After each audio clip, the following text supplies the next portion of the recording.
kote yo prepare sel. Regardez. Comment ça, en Haïti, on a préparé sel. Qui côté fait ça en Haïti, la salle, c'est pas tout.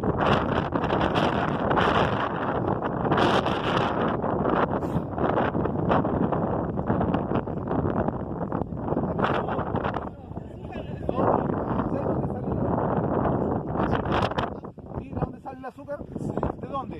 ¿Con Ronald? No sé. ¿Qué fue? ¿Qué fue? ¿Ah? ¿La ganaste? Una lata solo. ¿Cuál la ganaste? Una cosa que comer, ¿cómo? Sí, azúcar. Remolacha. Remolacha. ¿Remolacha? Ah, ya.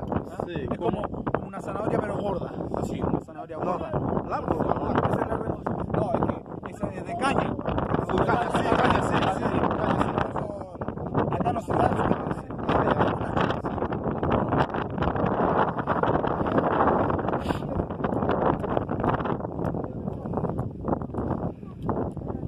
Las de caña son de otro país. Sí, Haití.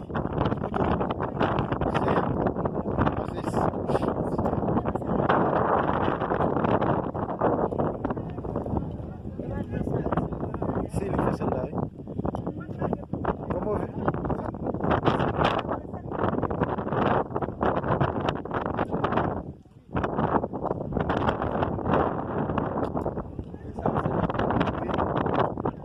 Ça même j'ai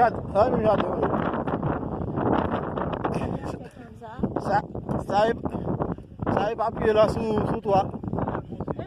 Son carreau de ouais. Ça c'est celle ça parce que bon là lui-même. Et c'est sale. Sel. Allez.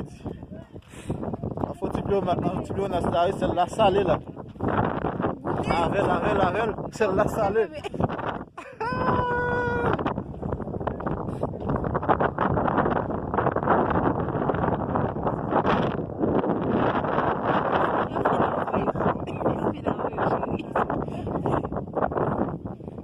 Já fait, là.